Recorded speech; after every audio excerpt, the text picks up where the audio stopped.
आदाब नमस्कार, मैं शाहिद उमर। स्वागत है आप सभी का सियासत टीवी के साउथ इंडिया एक्सप्रेस में। आइए देखते हैं मुख्य समाचार। महाराष्ट्र के कोल्हापुर में मस्जिद गिराए जाने पर एआईएमआईएम प्रमुख असदुद्दीन ओवैसी ने अपनी प्रतिक्रिया दी है। उन्होंने कहा कि यह मस्जिद पर एक तरह का आतंकवादी हमला है। वहां यानी महाराष्ट्र में शिंदे फडणवीस की बीजेपी सरकार है। सरकार की वजह से ही ऐसे हमले हो रहे हैं। इसे शिंदे भाजपा सरकार द्वारा प्रोत्साहित किया जा रहा है। हम विश्व गुरु बनना चाहते हैं, लेकिन मस्जिद को ध्वस्त करके यह जानबूझकर मुसलमानों और धार्मिक स्थलों को निशाना बनाया जा रहा है। ये एक किस्म से एक टेररिस्ट अटैक है मस्जिद के ऊपर, और 6 दिसंबर कंटिन्यू हो रहा है। और वहाँ पर शिंदे और फडणवीस की बीजेपी की सरकार है, और उस सरकार की वजह से ये सब हमले मस्जिदों पर किए जा रहे हैं। मस्जिद के अंदर घुसकर कुरान शरीफ की बेहुरमती की गई, मस्जिद के अंदर डिसिक्रेशन किया गया, मस्जिद के अंदर जलाया गए जानी माज़ों को। जो वहाँ पर मुसलमानों के घर थे, घरों में घुसकर उनके जेवरात और पैसों को लूटा गया, और अब पुलिस तमाशा ही बनी बैठी हुई। तो ये पूरा इनकरेजमेंट दिया जा रहा है एक किस्म से, इनडायरेक्टली या डायरेक्टली बोलिए, वहाँ की बीजेपी और शिंदे सरकार की तरफ से। इसीलिए इन तमाम लोगों की हिम्मतें बुलंद हो रही हैं। लगभग 7 महीने के अंतराल के बाद मुख्यमंत्री रेवंत रेड्डी ने आज राज्य सचिव में एक दिवसीय कलेक्टर सम्मेलन आयोजित किया। बैठक के एजेंडे में 9 मुद्दे शामिल हैं, जिनमें नशा विरोधी अभियान के साथ और भी कई मुद्दे शामिल हैं। सम्मेलन का उद्घाटन करते हुए, जिसमें कलेक्टर, एसपी और पुलिस आयुक्त शामिल हुए, मुख्यमंत्री ने जिला अधिकारियों से सरकारी कार्यक्रमों का लाभ हर जरूरतमंद तक पहुंचाकर लोगों की आकांक्षाओं को पूरा करने की अपील की। रेवंत रेड्डी ने इस बात पर भी जोर दिया कि प्रत्येक कलेक्टर को निर्णय लेते समय मानवीय दृष्टिकोण अपनाना चाहिए। उन्होंने अधिकारियों से कहा कि वे अपने एसी कमरों तक ही सीमित न रहकर लोगों के घर जाकर उनकी शिकायतों का तुरंत समाधान करें। 19 जुलाई को राजकीय व्यावसायिक जूनियर कॉलेज हनुमान कोंडा के परिसर में इंटरमीडिएट शिक्षा निदेशक, राज्य व्यावसायिक शिक्षा संस्थान और RDSED के तत्वाधान में प्रशिक्षुता जॉब मेला 2024 का आयोजन किया जाएगा। यह प्रशिक्षुता जॉब मेला केवल उन उम्मीदवारों के लिए खुला है जिन्होंने 2021-22 शैक्षणिक वर्ष से 2023-24 शैक्षणिक वर्ष तक इंटरमीडिएट व्यावसायिक पाठ्यक्रम पूरा किया है। प्रशिक्षुता नौकरी मेले में छात्रों का चयन करने और नौकरी के अवसर प्रदान करने के लिए अग्रणी सरकारी और निजी संगठनों के प्रतिनिधि भाग लेंगे। RDSDE संगठन प्रशिक्षुता अवधि पूरी होने तक इस नौकरी मेले में चयनित लोगों को प्रति माह 7,000 रुपये का वजीफा देगा। इस प्रशिक्षुता नौकरी मेले में भाग लेने वालों को 2 जोड़ी बायोडाटा, 2 पासपोर्ट साइज की फोटो, इंटरमीडिएट SSC आधार कार्ड योग्यता के 2 सेट जेरोक्स लेकर इस अवसर का लाभ उठाने के लिए प्रशिक्षुता नौकरी मेले में जाना होगा।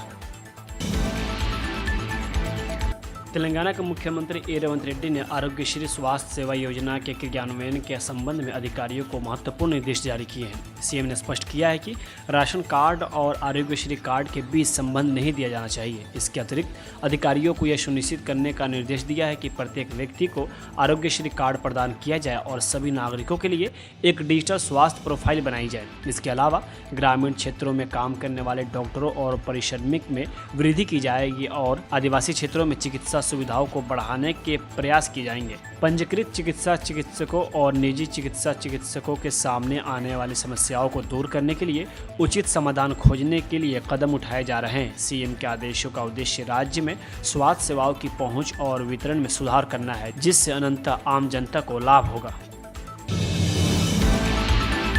राज्य सरकार पंचायत राज चुनावों के लिए कमर कस ली है, क्योंकि मुख्यमंत्री रेवंत रेड्डी ने अधिकारियों को स्थानीय निकाय चुनाव में BC आरक्षण बढ़ाने के लिए एक कार्य योजना तैयार करने का निर्देश दिया। मुख्यमंत्री की अध्यक्षता में सोमवार को सचिवालय में पंचायत चुनाव को लेकर BC आरक्षण बढ़ाने को लेकर समीक्षा की गई। सीएम ने अधिकारियों को राज्य में पंचायत चुनावों के आरक्षण के कार्यान्वयन और आगामी चुनावों में उनकी वृद्धि के संबंधित मुद्दों का खुलासा करने की सलाह दी। अधिकारियों ने मुख्यमंत्री को पिछले पंचायत चुनाव के दौरान अपनाई गई प्रक्रिया और आगामी पंचायत चुनाव की तैयारी के बारे में बताया। चूँकि जाति गणना को पहले ही मंजूरी मिल चुकी है, इसलिए मुख्यमंत्री ने अधिकारियों से पूछा कि अगर इसके आधार पर पंचायत चुनाव कराए जाएं तो कैसा रहेगा और इसमें कितना समय लगेगा। राज्य सरकार ने सरकारी डिग्री, जूनियर और पॉलिटेक्निक कॉलेजों में शिक्षण और गैर शिक्षण कर्मचारियों के तबादलों को मंजूरी दे दी है। सोमवार को शिक्षा विभाग के आदेशों के अनुसार तबादले कॉलेजिएट और तकनीकी शिक्षा आयुक्त और इंटरमीडिएट शिक्षा निदेशक के तहत संस्थानों में कार्यरत शिक्षण और गैर शिक्षण कर्मचारियों के लिए लागू होंगे। विस्तृत दिशा निर्देश जारी कर दिए गए हैं और स्थानांतरण तत्काल प्रभाव से लागू होंगे। 2018 के नए राष्ट्रपति आदेशों के अनुसार स्थानांतरण प्रत्येक नए जिले, जोन और मल्टी जोन की ऑनलाइन वेब काउंसलिंग के आधार पर किए जाएंगे। प्रशिक्षित एनसीसी अधिकारियों एएनओ के भौतिक परामर्श लिया जाएगा, जहां एनसीसी इकाइयां मौजूद हैं। कॉलेजिएट और तकनीकी शिक्षा आयुक्त और इंटरमीडिएट शिक्षा निदेशक को 16 से 31 जुलाई तक तबादलों के कार्यक्रम की घोषणा करने का निर्देश दिया गया है। दिशा निर्देश के अनुसार 30 जून तक किसी विशेष स्टेशन पर 5 साल पूरे करने वालों का तबादला किया जाएगा। साथ ही जिन्होंने 30 जून तक 2 साल पूरे कर लिए हैं वे तबादले के लिए आवेदन करने के पात्र हैं। हालांकि 30 जून तक सेवा से सेवानिवृत्त होने वालों को तब तक स्थानांतरित नहीं किया जाएगा जब तक कि उन्होंने इसके लिए कोई विशिष्ट अनुरोध न किया।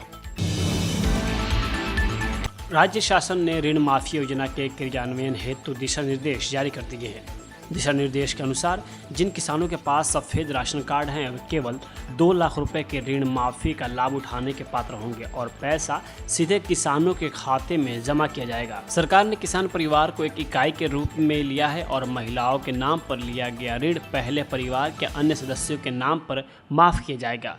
यह योजना केवल अल्पावधि ऋणों के लिए लागू की जाएगी। सरकार ने यह भी चेतावनी दी है कि यदि कोई ऋण माफ़ी योजना का लाभ उठाने के लिए कदाचार में लिप्त पाया गया तो वे पैसे वसूल करेंगे। योजना के तहत 12 दिसंबर 2018 से 9 दिसंबर 2023 के बीच प्राप्त अल्पकालीन ऋण माफ़ किए जाएंगे। वह छूट अनुसूचित वाणिज्य बैंकों, ग्रामीण बैंकों और जिला सहकारी बैंकों से प्राप्त ऋणों के लिए लागू की जाएगी। कृषि ऋण माफी एसएचजी, जेएलसी, आरएमजी, एलईसीएस द्वारा सुरक्षित ऋण पर लागू नहीं होंगी। इस प्रकार यह फर्म या कंपनियों द्वारा सुरक्षित पुनर्निर्धारित ऋणों या पुनर्गठित ऋणों के लिए लागू नहीं होगा, लेकिन यह पीएससीएस के माध्यम से सुरक्षित ऋणों के लिए लागू होगा। तेलंगाना के पूर्व मंत्री और बीआरएस के कार्यकारी अध्यक्ष केटी रामाराव ने कांग्रेस पर हमला बोलते हुए कहा कि हम 5 साल बाद तेलंगाना में कांग्रेस सरकार को गिरा देंगे। 5 साल बाद जब जनता 2028 में वोट करेगी तो हम मौजूदा सरकार के काम को सामने रखेंगे। जनता फिर तय करेगी कि कौन बचेगा। हम तो एक ही विकेट गिराएंगे, कांग्रेस गवर्नमेंट को गिराएंगे तेलंगाना में, वो भी 5 साल बाद। 5 साल बाद जनता जब फिर 2028 में इलेक्शन में हम लोग जाएंगे तो हम तो यही कोशिश करेंगे कि जो इंसाफ हमने किया और जो ना इंसाफ ये लोग कर रहे हैं, इन सब चीज़ों को जनता के सामने रखेंगे। और 5 साल ने अभी तो 4.5 साल बचे हैं, उसके बाद जनता तय करेगी कि किसका विकेट गिरेगा और कौन सुपर हिट हो जाएगा। जो लेजिस्लेटिव प्रक्रिया हो जाने का सोच रहे हैं, बिल्कुल ऑलरेडी हम लोग हाईकोर्ट में लड़ रहे हैं डिफेक्शंस को लेके। उम्मीद है कि हाईकोर्ट इंसाफ करेगी। अगर हाईकोर्ट इंसाफ नहीं करती, सुप्रीम कोर्ट है, क्योंकि सुप्रीम कोर्ट का तो कवर्ड जजमेंट है। सुप्रीम कोर्ट का कॉन्स्टिट्यूशनल बेंच जो है धर्मासन, उन्होंने साफ साफ कहा कि स्पीकर के लिए बस 3 महीने काफ़ी है डिसाइड करने के लिए डिस्क्वालिफिकेशन पिटीशन पे। ये 3 जज बेंच का जो वर्डिक्ट था उसको अपहोल्ड किया कॉन्स्टिट्यूशनल बेंच ने। इसलिए हम उम्मीद करते हैं कि स्पीकर सर भी उसका रेस्पेक्ट करेंगे और कोई फैसला लेंगे। अगर नहीं लेते हैं तो सुप्रीम कोर्ट जरूर जाएंगे और जल्द से जल्द, क्योंकि ऑलरेडी कवर्ड जजमेंट है, जल्द से जल्द इंसाफ मिलेगा। सत्ताधारी कांग्रेस पार्टी का ये कहना है कि प्रदेश भाजपा महासचिव डॉक्टर कसम कंटेश्वरलू ने सरकार से विश्वविद्यालय में बढ़ती अशांति को दूर करने के लिए तुरंत छात्रों, युवा संगठनों और बुद्धिजीवियों के साथ बातचीत करने और सर्वदलीय बैठक बुलाने की मांग की है। मीडिया को संबोधित करते हुए उन्होंने याद किया कि कैसे पूर्व सीएम वाईएस राजशेखर रेड्डी ने छात्र समुदाय के साथ चर्चा की थी।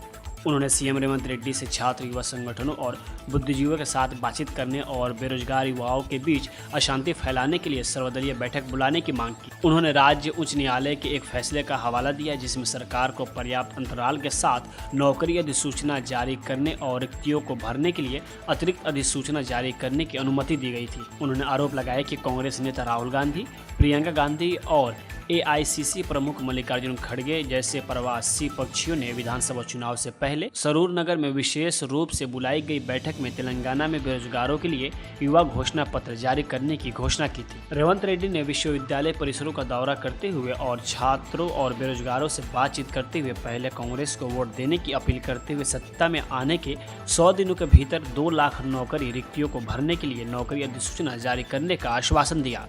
हालांकि सत्ता में आने के 7 महीने के भीतर छात्रों और बेरोजगारों को एहसास हुआ कि आश्वासन खोखले थे। केंद्रीय मंत्री शोभा करंदलाजे ने कर्नाटक के सीएम और उनकी पत्नी पर जोरदार हमला बोला है। उन्होंने कहा कि सीएम की पत्नी पार्वती सिद्धरमैया ने मैसूर शहरी विकास प्राधिकरण में 14 साइटों को गैर कानूनी तरीके से अधिग्रहण किया।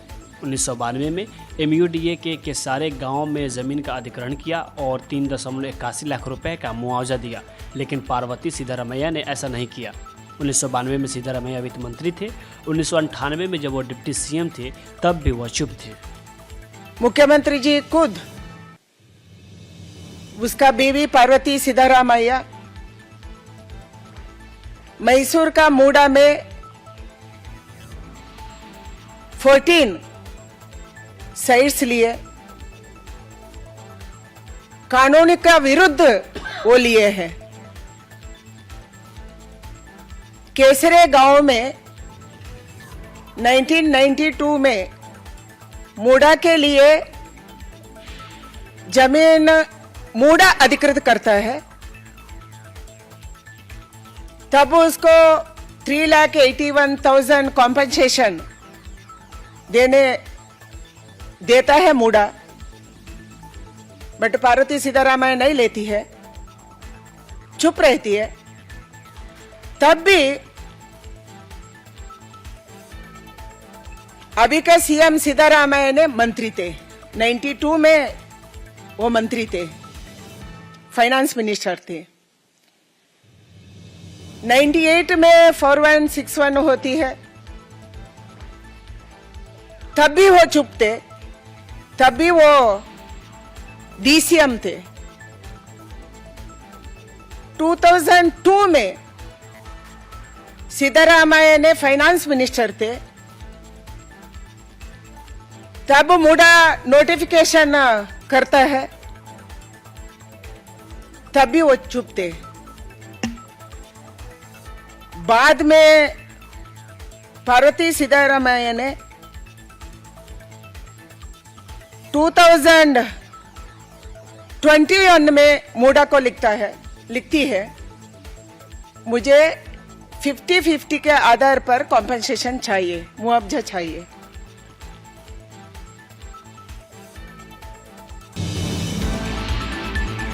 साउथ इंडिया एक्सप्रेस यही होता है समाप्त। मुझे दे अब इजाज़त। बाकी खबरों के लिए बने रहें सियासत टीवी के साथ।